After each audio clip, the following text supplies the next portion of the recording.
Unang-una, maraming salamat sa pagpapaunlak ninyo at magandang umaga sa ating lahat. Kung mapapansin ninyo, ako nang nag-initiate ng press con na ito kasi alam ko yung marami sa inyo ay sa mga nakakaraang mga araw ay hindi nila ako ma-interview kasi hindi naman ako talaga nagpapa-interview. Ngunit naisip ko na parang yung narrative hindi masyadong nagiging maganda. Gusto ko linawin ang maraming bagay na may kinalaman nga dun sa very short-lived na pangunguna ko sa Blue Ribbon Committee. Halos 3 investigations lang yung ating natapos at nagkaroon na nga ng development at yun naman ay alam na ninyo. Ngayon, dahil nga dun sa mga pangyayari na yan, meron akong gustong mga issue na dapat ituwid. Gusto kong unahin yung tungkol dun sa punta nung Bryce Hernandez sa custodial investigation sa Camp Crame. Sapagkat kung alam naman ninyo, yun ay na-cite natin in contempt dahil nga sa tahasang pagsisinungaling niya, harap-harapan, ipinakikita na namin sa kanya mga dokumento, pati nga yung ginagamit niyang mga peking IDs na inisyu ng LTO.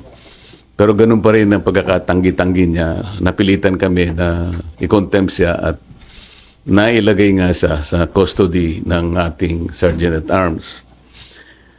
Kalaunan po nung ako po ay mapalitan na bilang chairman ng Blue Ribbon Committee, ay bigla nga pong hiniram yata si Bryce Hernandez ng ating House of Representatives. Ngunit nalaman ko na hindi naman siya ibinalik sa dating legal custody na dito nga sa ating Senado. Ang tinatanong ko po sa ating Senate President, naging kondisyon naman ang pagpapahiram niya yung madalian at ligtas na pagbabalik kay Bryce Hernandez pagkatapos ng hearing. So tinatanong ko lang naman po siya, bakit naman nanatili siya sa custodial center ng Camp Crame? Ang sagot po niya, alam na rin po ninyo, yun ay request ng Speaker ng House of Representatives. Na sa tingin po namin ay hindi naman yata tama sapagkat ang legal custody nga ay sa Senate. Ang sabi ko ay mukhang may sablay doon sapagkat muna yung kondisyon na ibinigay mo hindi tinupad.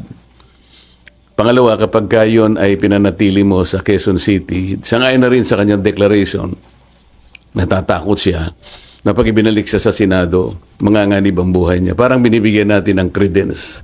Parang pinaniwalaan natin siya.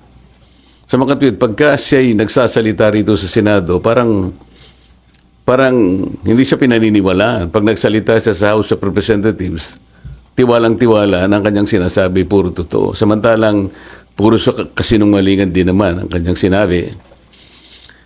At nung kami magkaroon nga ng konting huddle nung bumaba siya sa session hall, sinabi ko sa kanya, Mr. President, dapat naman sana nakonsulta mo naman ako kung siya ay tuluyan mong ilalagak sa pangangalaga ng custodial center ng Quezon City. Bakit ko naman gagawin? Sabi niya, ako naman ang Senate President. Nakalimutan po niya na meron po tayong tuntunin sa Blue Ribbon Committee. Ito po ay nasa Article 6, Section 6, Paragraph C ng rules ng Blue Ribbon Committee. Kailangan po malaman ninyo. Ang sinasabi po ron, yung witness na cited in contempt may be ordered to be detained in such a place as may be designated by the committee alone. Meron pong option doon or with the concurrence of the Senate President. Sa mga tweed, yun lamang designated place by the committee alone, sapat na yun Kaya ko sinabi, dapat kinonsulta mo ko. Kaya lang, sabi niya, napalitan ka na Bakit pa kita kukonsultahin? Hindi po Nung kinumit niya sa Quezon City Custodial Center, na-monitor ko sa bilyonaryo at saka sa ibang mga pahayagan, Inquirer, mga 2:15, 1:30 to 2:15 p.m. ang nakalagay sa mga dyaryo. For the record, nung ako po inapalitan is about 5:24 in the afternoon. So ako pa rin ang chairman. So gusto ko lang linawin yon. Ang pangalawa po rito ay yung aking sulat sa DOJ na bilang nananatiling chairman noon ng ating Blue Ribbon Committee, nirekomenda ko po na siya ay makapag-apply sa Witness Protection Program. Sangayon po sa Republic Act 6981.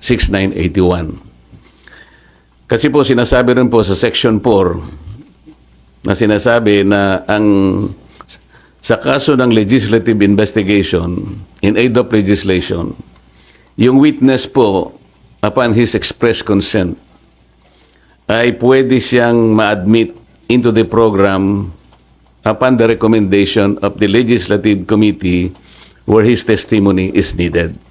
So yun po yung aking ginawa. Ibig sabihin, lahat po ng aking ginawa na aksyon ay naaayon naman sa batas na umiiral. Provided that the recommendation is approved by the Senate President. Hindi nga po niya inapprove, kaya po yun ang tinanong ko sa kanya noong September 9 na po yata yun na nagkaroon kami ng session. September 10 na po yata yun. Ang sabi niya, kaya hindi niya inapprove, nabasa niya yung sinabi ng SOJ na kinakailangan ng mga diskaya ibalik nila yung kanilang nakuhang hindi kanila. Yun ang magiging policy ng DOJ para sa ganon ay ma-approve yung kanyang aplikasyon under the WPP. Nagtaka nga po ako kung bakit ganon ang sinabi ng ating SOJ sapagkat linggo, isang araw bago pasimulan natin yung pangatlong investigation, nagkausap po kami. Pati yung kanyang, deputy undersecretary, ang pangalan ay Jojo Cadiz. Nakausap ko yun ng mga ilang araw, siguro Biyernes hanggang Sabado. Sinasabi ko sa kanya yung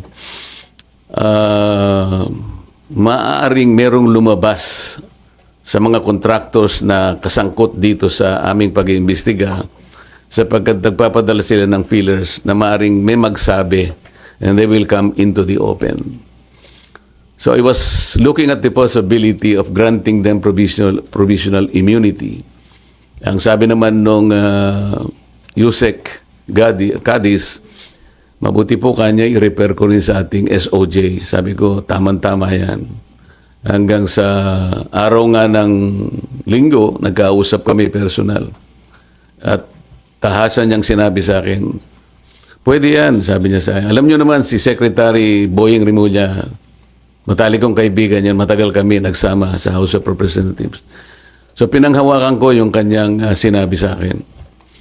Alam mo naman kanya, ang Senado ay kabatakan natin yan, lalong-lalo na sinusulong natin yung Whistleblowers Act. Sige, kanya, panindigan natin yan. So matibay po yung aking paniwala, malakas ang aking loob, kaya sumulat nga ako at inirekomenda ko nga na siya mapasa ilalim itong mag-asawang diskaya sa Witness Protection Program. So ako'y nalulungkot kung bakit ginawa yon. Nagpahayag ng gano'n ang ating Secretary of the Department of Justice. At yun naman ang ginawang basihan ng ating Senate President na hindi nga niya pwedeng pirmahan yung aking sulat. Alam po ninyo, sa tamang pagkakataon, I'm going to confront the Secretary of Justice kung bakit niya sinabi yun. Sapagkat malinaw naman po sa batas. Ano po, kung titingnan po ninyo yung Section 3, isama na po ninyo yung Section 10 ng Republic Act 6981. Maliwanag po doon kung ano-ano ang mga requirements na kakailanganin para mapasa ilalim ng Witness Protection Program ang isang witness na nag-a-apply. Hindi po kasama doon yung restitution na kanyang binabanggit na magbabalik ka pa ng kung ano-ano sa gobyerno. Unang-una po, nasa pag-iimbestiga pa lang po tayo eh. Kanino kukunin at paano i-determine yung halaga na ibabalik ng mga diskaya kung sakasakali? Wala po sa tuntunin ng batas. Ang ilan po sa mga requirements kung bakit ka magko-qualify sa witness protection. Iyon pong offense na kung saan kakailanganin ng testimony is a grave felony. Ito po kasi ay inaharap nila dito kung sakasakali ay plunder. So grave po yun eh. Yung testimony po ay substantially corroborated in its material points. Sinasabi ng mga diskaya, meron po kaming dokumento eh. Dapat sana tuntunin nila. Meron po kaming mga ledger. Hindi naman nila inahanap kung nasa ng mga ledgers. Dapat yun ang tanongin nila sa mga diskaya. Ang miyembro niya, siya o ang miyembro ng pamilya up to the second civil degree by consanguinity or affinity ay nasa threats. Tinatakot. Maaari silang mamatay. Maaari silang puwersahin. Takutin. Ito po yung mga requirements lang eh. At hindi siya law enforcement. Sa Section 10 sinasabi rin ang walang ibang direct evidence na maglilink sa mga iba. Kung kakailanganin mo ang kanyang testimony, isa sa requirement yun eh. Na sila they are not the most guilty. At hindi pa sila na-convict ng krimen involving moral turpitude. So makikita po ninyo rito, yung restitution na sinasabi ng Secretary of Justice, na yun naman ang pinagbasihan ng Senate President, hindi po kasama sa requirements para lang ikaw ay makapag-apply under the Witness Protection Program. Bakit po bumaligtad ang Secretary of Justice? Ngayon po sinasabi ni Senate President, nagmamadali daw po ako na mabigyan sila ng Witness Protection Program. Yun po yung sinasabi ng batas eh. Pag hiningi nila with their consent, sapagkat nanganganib ang buhay niya, hindi ka magmamadali. Ilalagay ko po ba sa kamay ko ang kaligtasan ng mag-asawa na yun? Sila po ay nagkusa, gumawa ng salaysay. At kung malalagay ang kanilang buhay sa alanganin, sa peligro, sa kamatayan, hindi ko hihintayin na dumating yun.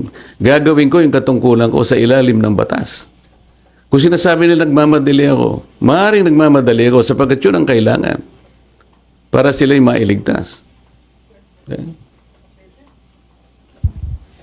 Sir, kaya nyo ba siya ini-apply sa Witness Protection Program? Sa tingin nyo ba, nagsasabi ng totoo yung mag-asawang diskaya? Kasi may mga observation na parang selective ang kanya lang pinangalanan yung samantalang year 2016 pa, as early as 2016, nag-DDPWH projects na sila, pero parang wala siyang pinangalanan doon sa...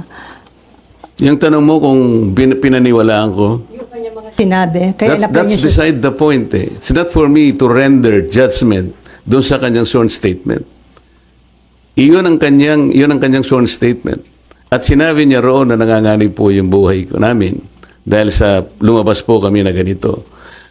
At bukod doon, bago siya gumawa ng isang sworn statement, minabuti ko para masiguro ko na talagang voluntaryo ang kanyang gagawin. Sabi ko sa emissary niya, pasulatin mo sa akin kahit na handwritten note na talagang voluntaryo niyang gagawin at kung bakit niya gagawin yon. Nasatisfy ako doon sa kanyang sulat. Kaya sabi ko, sige, sabihin niyo sa kanila, gumawa sila ng sworn statement. Hindi para sa akin na i-judge yung sworn statement. Ito will form part of the proceedings na pagdating ng araw, ito ay gagamitin po ng korte. Mahaba pong proseso ito eh. The Senate President already rendered judgment doon sa sworn statement. Dapat hindi po ganun eh. Wala po kaming karapatan husgahan ang sworn statement ng isang taong gustong magpahayag ng kanilang saloobin, may kinalaman sa pag-iimbestiga nito. Pero sir, yung decision nyo na gawin siyang state Hiningi witness. po niya yun. At nasa batas po na kinakailangang ibigay sapagkat nanganganib nga yung buhay niya sang-ayon sa kanilang pahay. Nakikita ko rin po, sa tahanan nila, pinagbababato sila. Ano po ang Nakonsulta- gagawin ng isang chairman ng Blue Ribbon Committee? Sir, nakonsulta daw po ba yung mga miyembro ng Blue Ribbon o yun ay sariling decision nyo, sir? Paano kung kukonsultahin? Hindi ko nga alam kung maglalabas sila ng sworn statement. Nung ibigay nila sa akin yon, gabi ng linggo, nung makuha ko yung in a sealed envelope, wala na akong pagkakataon na bigyan ko ng kopya ang aking mga kasama. So dahil magsisimula ng alas 9, doon ko inihayag yung sworn statement. Hi, sir. Sir Mean po from TV5. Sir, I Yes, need to ma'am. ask this. Kasi yung sinasabi kaya daw po ang bilis ninyong inirekomenda maging state witness, nagkaayusan na. Would you want Sino to po comment? nagsabi nun? Sir, yun yung mga nag-circulating among netizens, sir, nung time na lumabas yung letter na... Sana po merong nagsabi talaga kasi mahirap mag-speculate ng ganun. Nagmadali po ako. Ako po, sinasabi ko sa inyo ang katwiran ng dapat magmadali. Yun po yung yun po yung sinasabi ng batas. Binasi ko po sa batas lahat ang aking ginawa. At hiningi po nila at sa aking palagay po ay nanganganib nga sila sapagkat marami silang binanggit na mga pangalan at nakikita ko rin naman kung anong ginagawa ng mga tao sa kanilang sariling tahanan. Hindi po ako pwedeng magbakasakali. Ayokong ilagay sa kamay ko yung kaligtasan nila. Kung hindi ko po ginawa, ako po ang nasisi. Baka iba po ang tanong nyo sa akin ngayong umagang ito. Sir, since malinaw at matibay po pala yung sandigan kung bakit nyo ginawa ito, would you seek audience with Senator Ping as the new Blue Ribbon Chair para po makiusap or paliwanag sa kanya ba't kailangan maging state witness yung Discayas? Alam ko po, alam niya ang tuntunin ng ating mga batas. Iyon po ay sinasaalang-alang ng batas. Hindi po ako naniniwala na hindi nila alam. Babasahin lang po nila yung Republic Act 6981. Nandun po yung mga provision. Sino-sino ang pwedeng mag-apply. Ang requirements po, sila po ba ay covered ng mga requirements? Sila po ba ay pasok do sa mga requirements? Alam po nila kung papasok o hindi. Hindi ko na kailangang makipag-usap. Kung kinakailangan, bakit hindi? Ngunit, baka mamaya sinasabi nila, may pinagtatanggol na naman ako. Ang dapat po niyong mapansin ay ganito. Bakit po nila ginadjudge yung sworn statement? Wala pong sino sa amin ang pwedeng mag-judge. Not even the Senate President. Ako nga pwede akong magsabi na baka siya yung may pagkukulang ba't niya ginadjudge. Sapagkat alam ko yung mga diskaya, kalaban ng pamangkin niya sa politika. Meron akong babanggitin sa inyo na mga ibang pangungusap na ginawa niya na kailangan po nating linawin din. Kaya ito ang dahilan kung bakit ko kayo pinatawag sa isang press con. Ito po mula sa ANC Head Start. Interview ni Ms. Karen Davila about the Blue Ribbon Chairman being a lawyer. Sabi po ni Senate President Soto, there is no such thing as a rule, dapat abogado yun. Abogado ka nga, di ka naman magaling mag-imbestiga, di ba? Chuckles, nakalagay. So useless. Unang-una po ako, wala akong in-insinuate na dapat ang chairman ay abogado. Ito lang ang in-insinuate noong isang babaeng hanggang ngayon hindi makamove on kung bakit ako nanalong senador. Alam na po ninyo yun. Pinipilit po ba nila sinabi ko ito? Hindi ko po sinabi ito. Pero sila nga po ang may pasaring rito eh. Abogado ka nga, hindi ka naman magaling mag-imbestiga, di ba? Saan po nila nakuha yun? Sino po ba yung magaling? Bakit tayo magkukumpara? Ito po sinabi niya, September 10, 2025, sa totoo lang, 1PH, Job Francisco, Chicky Vergel, Cheryl Cosim, SP Soto, may suspetsa na kami na inedit yung affidavit ng Diskaya. How can the Senate President say this? What is his basis for doing this? This is a serious charge. Sino po ang nag-edit? Ako po ba pinatutungkulan niya? Sir, isa na lang from my end. Sir, Yung doon lang sa Camp Crame, sabi nyo sablay na binalik doon si Bryce, pero ngayon nasa Pasay City Jail, you're okay with that, sir? Alam mo ako, hindi ako pala away eh. Ang gusto ko lang kasi, the processes of the Senate and the integrity of the inquiry will not be compromised. Ang legal custody nasa Senate. Ang kondisyon na binigay ng Senate President, ibalik sa Senado. How come nag-relent siya sa request ng Speaker of the House of Representatives? Inconsequential yung request. The House of Representatives has nothing to do with the custodial authority of the Senate. Makukompromise tayo. Ngayon, nung sinabi nila na okay na ba sa'yo, nailagay na lang natin sa Pasay City. Para sa akin, okay na rin. The Senate is under the jurisdiction of Pasay City. Para lang ma-preserve natin, a semblance of authority of the Senate cannot be compromised in any manner. Yun lang ang point eh. Ang dami po nilang sinasabi rito eh. Very debut, September 14, 2025, via Twitter.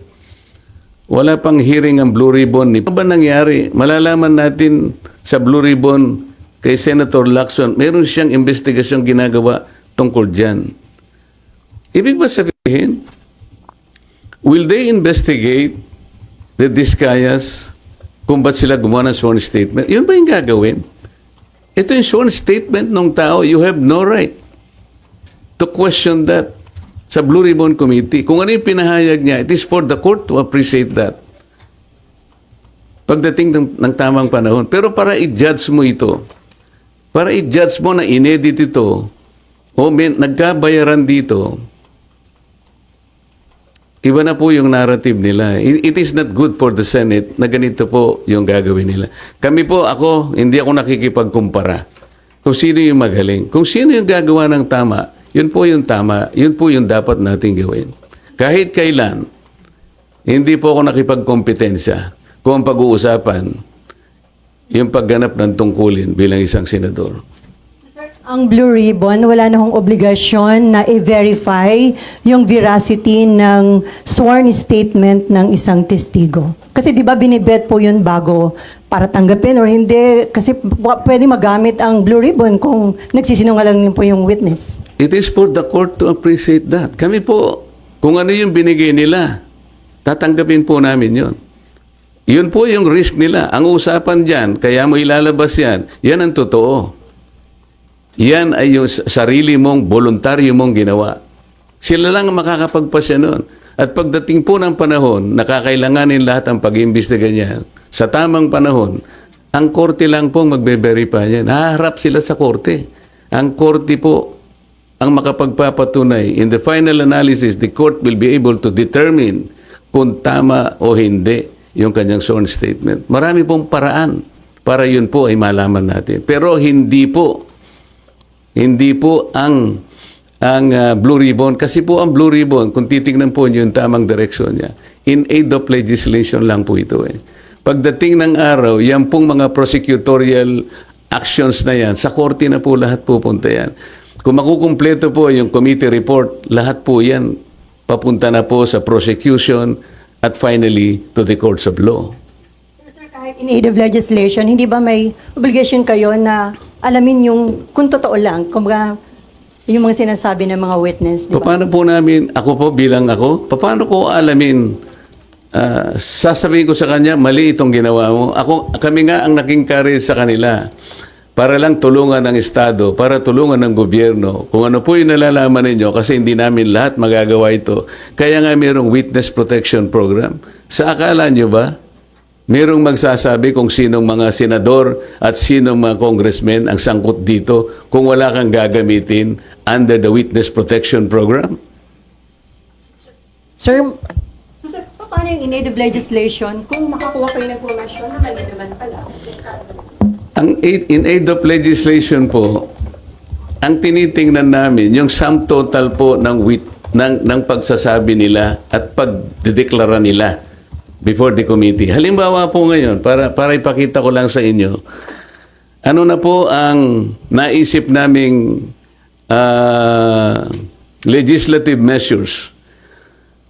Sa 3 hearings po na nagawa ng Blue Ribbon Committee, halos 14 na po na legislative measures ang aming naiisip na i-propose. Unang-una, amendment to the Procurement Law, Republic Act 9184 as amended by Republic Act 12009. Ano po ang gagawin doon? Yung transparency and monitoring po, lahat ng mga magre-require ng digital geotagging, drone monitoring at satellite validation, kailangan na meron na po yan. May accountability and sanctions. Merong risk management na amendment po nitong ating procurement law. Number 2, amendment of the anti-graft law. Ito po ay mag-i-include ang additional penalty, perpetual blacklisting in case of corporations or entities involved in corrupt practices or plunder. Number 3, amendment to the contractors licensing law. Ito ng PICAB. Isasama dyan ang divestment requirement, conflict of interest, provisions and penalties. Ito po, yan. Number 4, amendment to the witness protection law. Dito pa lang po kailangan may amendment na po Number 5, amendment to the AMLA. Nakikita po ninyo pati yung ating mga casino ginagamit na laundry areas na po yan. So mandatory na pre-award betting ng contractors, subcontractors for government infrastructure projects exceeding 50 million. At marami pa po ito. Amendment to the Securities Regulation Code, RA 8799. Marami pong dapat na ayusin dyan. Katulad po ng mga yung Securities and Exchange Commission will require sworn ultimate beneficial owner in declaration to set up beneficial ownership verification and blah blah blah, pati yung PhilJeps allowing SEC to coordinate with DPWH and PICAB. Number 7, ito po yung False Claim Act. Ito po yung writ of quitam na pwedeng gamitin ng isang ordinaryong tao ang kanyang power na siya na mismo ang maghabla. Dahil sa nangyari po na lalong lumaki po yung problema natin sa corruption. Imagine po ninyo, panahon ni Napoles, 10 billion lang ang pinag-uusapan natin. Anong nangyari po? Naging amateur po si Napoles. Ngayon po, 100 billions na po ang kinukulimbat sa ating kabangbayan. Kaya kailangan na po lahat ito. Number 8, Whistleblowers Protection Act. Susuportahan po natin ito. Number 9, Heavy Equipment Registration and Leasing Act. Number 10, kailangan meron po tayong Flooding Integrated Master Plan Act. Number 11, i-amend po natin ang Ombudsman Act kasi wala siyang masyadong ngipin. Halimbawa, i-amend natin ang Section 15 to include recovery or consideration made to any government official or employee regardless of the nature of their position, whether appointed or elected. Ito po yung isa pang maganda. Amend Section 21 that despite exception to the disciplinary authority of the Ombudsman, a recommendation for immediate action shall be made by the Ombudsman to the appropriate Ethics Committee in cases involving members of Congress upon establishment of the sufficiency of the complaint. Kasi sa present law ng Ombudsman, hindi po kasali ang members ng Congress. Number 12, amendments to the Government Auditing Code. Yung COA, dapat, wala pong ngipin ng COA Kung titignan nyo, Presidential Decree 1445, ang sinasabi dyan, kailangan preventive ang audit. Paano kayo makakapag-prevent po ng pagnanakaw sa mga ating mga projects at sa lahat ng gawain? Kung post-audit lahat. Na nakulimbat na yung pera. Pagkatapos mag-audit siya, post-audit, sasabihin niya, notice of disallowance. Nakakita na po ba kayo na pagkakataon o kahit anuman, sa lahat ng notice of disallowance na inisyo ng COA, maliban lang so nag-volunteer na magsoli ng paunti-unti, yung malakihan po na notice of disallowance, meron pa pong napakulong? Meron silang nasingil? Meron po ako na monitor, 100 billion sa SBMA, naging final and executory, umabot ng Korte Suprema. Final and executory. Hindi pa po nakolekta ng COA hanggang ngayon. Walang kang ngipin-ngipin. Ito po yung gusto naming gawin lahat. After 3 investigations, pati Civil Service Commission po, kailangan po nating i-amend na yung sinasabi na 6713, yung Code of Conduct and Ethical Standards of Public Officials. Halimbawa po yung Section 8. Lagyan natin ng provision that the public has the right to know the assets, liabilities, net worth, and financial and business interests of any public official or employee, including those of their spouses or unmarried children under 18. Ito pa po importante dyan. However, public access of these SALN documents remain limited. Sa ngayon, kaya pinopropose natin that the SALN of members of Congress be made available to the public through the official website of the Senate and the House of Representatives. Para sa ganun, makuha nyo na kagad, hindi susulat ka pa. Kung ayaw niya, hindi mo rin makukuha. Very, very limited ang access po ninyo. Pang-14, i-abolish po natin yung River Basin Control Office.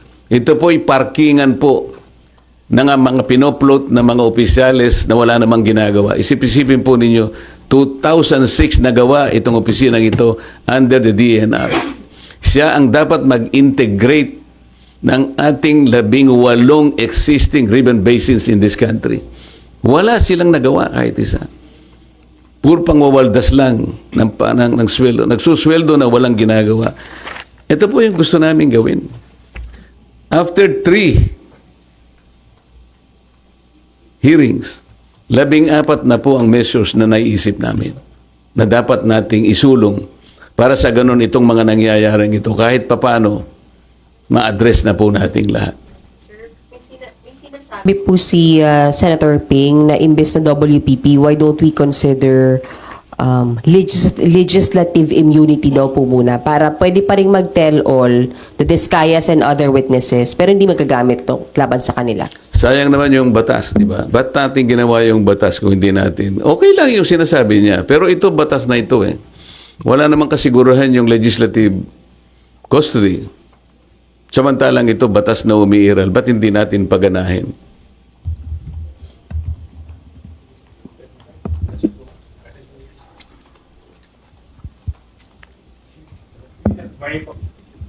Kung nabanggit niyo po kanina na hindi na po saklaw ninyo trabaho yung pag-determine kung nagsasabi ng totoo o hindi yung witness, then bakit po na contempt si Bryce Hernandez tsaka yung iba pang witness before? Hindi nagsasabi ng totoo. Kasi yung kay Bryce Hernandez, meron kaming dokumento na binigay mismo ng Okada. Yung ipinatalo niyang pera, napakarami. Merong 14 million, merong 15 million. Tapos meron siyang ginagamit na isang ID na in-issue ng LTO. Litrato niya pero ibang pangalan. So, sinasabi namin, hindi ba ikaw ito? Ito yung ipinanalo mo, ito yung pinatalo mo eh. Wala po akong alam dyan. Hindi ko po pera yan. Kapag ako po ay naglalaro, ang nagbibigay po ng pera yung boss ko, yung Alcantara. Ito yung pambabastos na sa harap namin. Nandito na yung katwiran eh. Yung kay Diskaya, lumabas siyang mag-isa. Hindi ko anticipated kung ano yung nilalaman ng kanyang ano eh. I have no right to judge. Sabi ko nga sa inyo, pag natapos na lahat ang investigation, isa yun, maring iba pa ang lilitaw. Sa korte na po, gagamitin po lahat yun. And the court is the proper place para i-determine po yung veracity or otherwise nung kanyang paglalahad.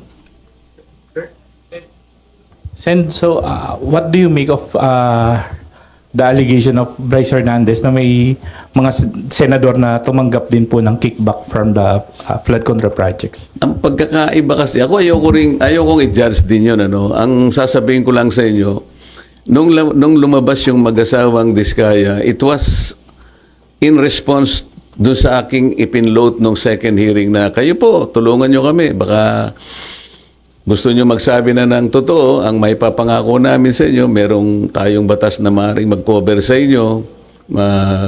You take advantage of this. Isipin po ninyo, kako, sapagkat maaaring maharap kayo sa plunder kung sakasakaling dumating ang panahon, ito po yung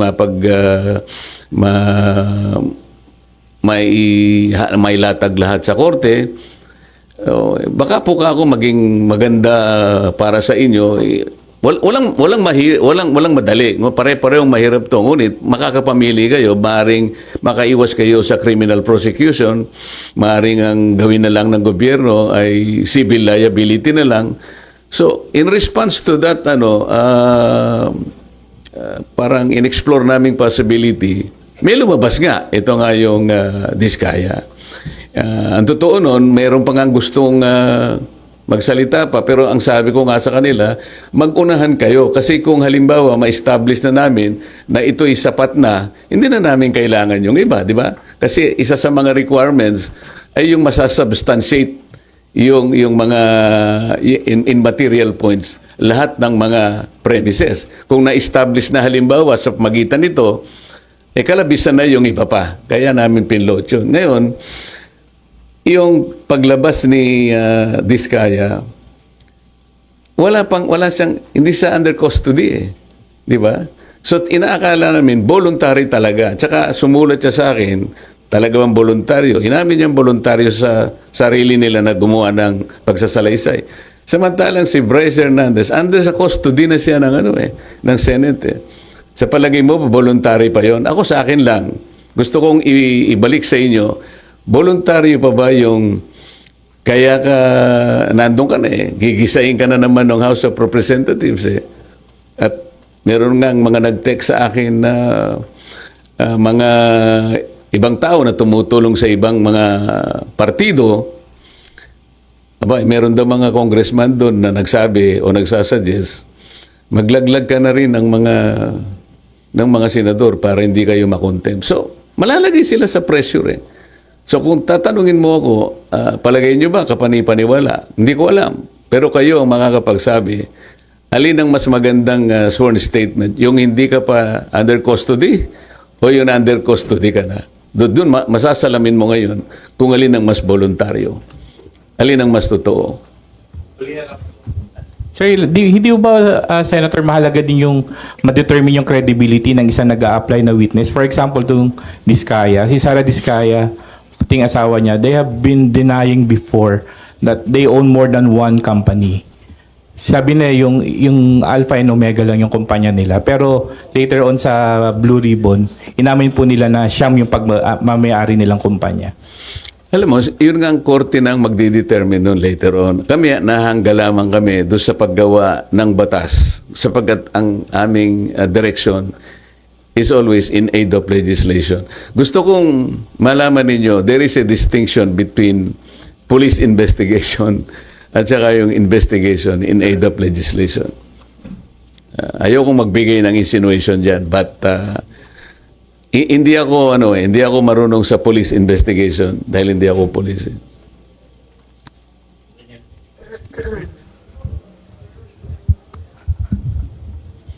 Hi sir, Daniel po from PTV4.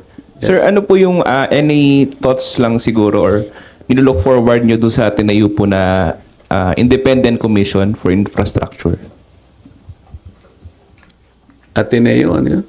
Independent Commission po. Yung ICI? Wala naman akong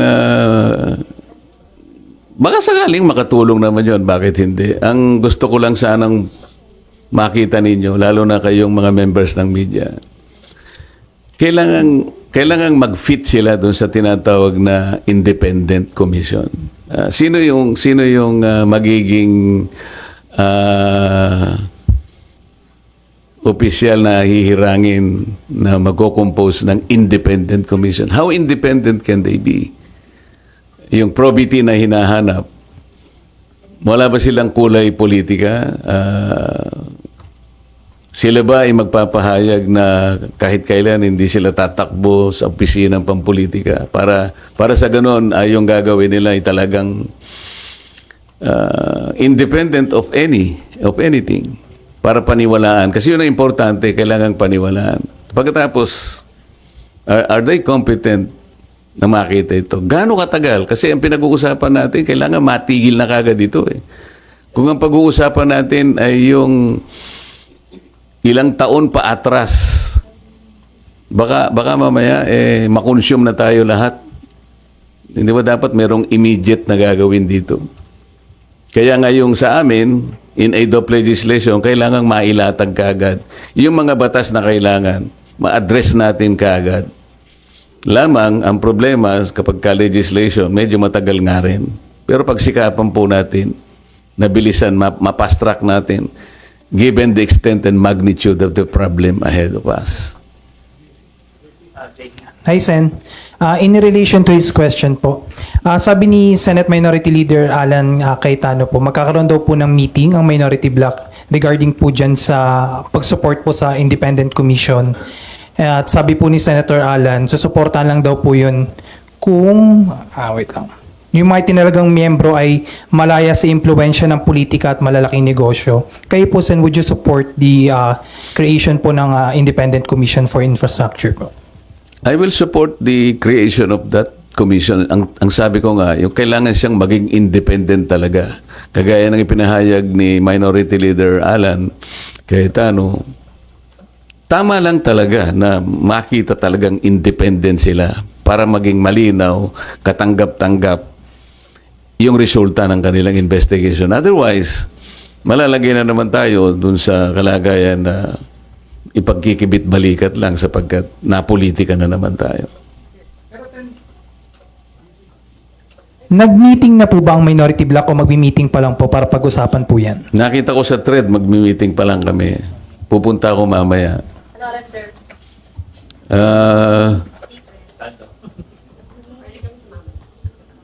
Parang lunch yata eh. Pero quick lunch lang siya kasi kailangan namin makabalik dahil may session, hindi ba? Sir Mav Gonzalez po, GMA. Sir, may we get your comment lang po, ibabalik na daw po sa Senate si Bryce. Ano ka mo? Ibabalik na po sa Senado si Bryce. O, hindi maganda. Talaga naman dito siya dapat eh. Sir, what do you think prompted this? What do you think prompted this po? Hindi ko alam. Baka naisip nila na talagang dapat sa Senado talaga.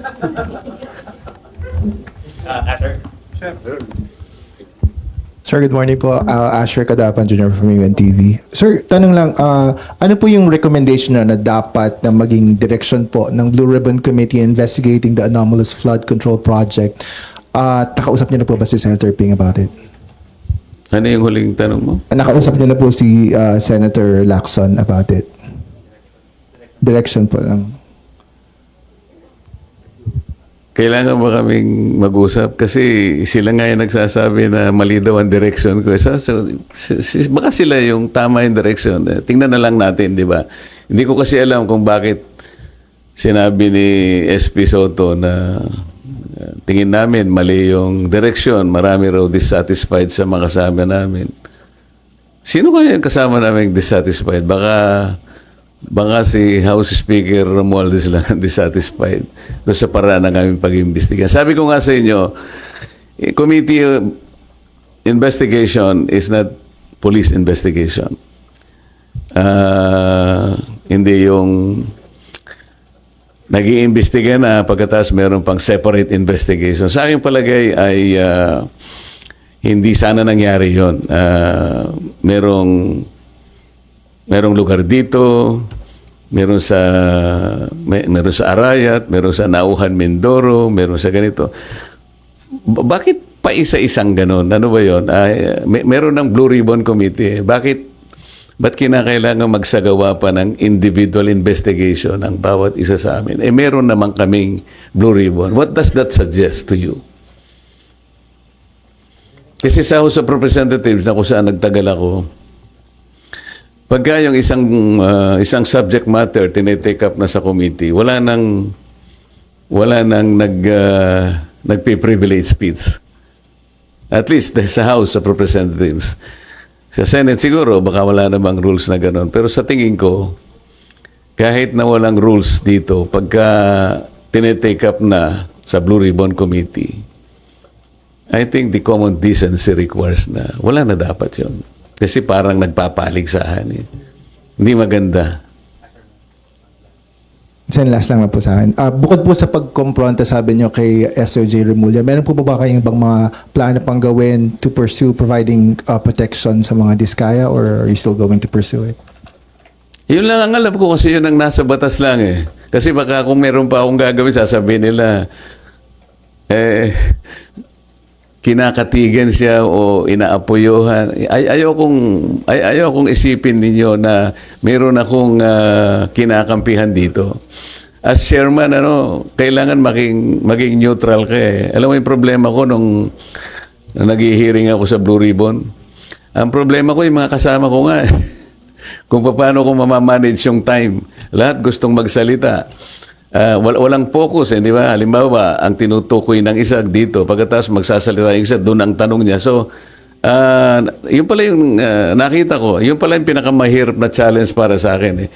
Hindi yung pagtatanong mismo o kung paano mo i-manage ang mga kasama mo. Kasi iba't iba yung pinanggagalingan nila. Kaya kung iisipin mo, kung kailangan maging focus kayo dahil kukunti yung panahon, medyo hirap ka pagka yun ang issue. Sir, Mary Reyes from One News One page po. Over the weekend po, meron pong umuugong na may kudeta daw po laban kay SP Soto. May nagsasabi rin po galing daw po sa Duterte Block yung move na to. Your comments po. Hindi ko naman alam yan. Hindi naman ako chismoso. Pero Sen, wala po bang kuda na labubuo po ba ngayon o may info po ba kayo? Ako wala. Baka ikaw meron. Sabihin mo nga sa akin. Chika na lang po tayo. Thank you, Sen. Sir, sabi niyo mahirap yung pag-manage nung kayo ay Blue Ribbon. Nakita mo Chair. naman di ba? Yes, sir. Meron kang pinupunto dito. Tapos biglang sasabihin siya, ang pinakamahirap dito, biglang may mag-i-intervene. Mr. Chair, may I intervene? Of course, yung papayagan ako. Yun ang marami. Kaya kung minsan may nagseselos, ikaw kanya, hindi ka naman fair salita na salita. Paano mong gagawin ng intervene ito? Papayagan mo pagkatapos, tapos siya naman, nandun pa siya rito. Naku, hirap na hirap ka talaga doon. So, sir, nakahinga ba kayo ng maluwag na hindi na kayo yung chair or would you have wanted to stay as the chairman of Blue Ribbon po? Yung una mong tanong, nakaluwag-luwag, talagang lumuwag. Nung ako'y pinalitan na, yung paghiga ko sa kama, nakatulog agad ako eh. So ayaw nyo na rin, sir? Or would you have wanted to stay, sir, as the chair? Siyempre, kung ako yun, mandato yun ang tungkulin natin. Hindi naman tayo umaatras sa tungkulin. Diba?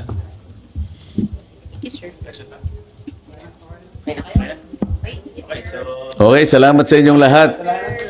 Hanggang sa susunod na pagkakataon.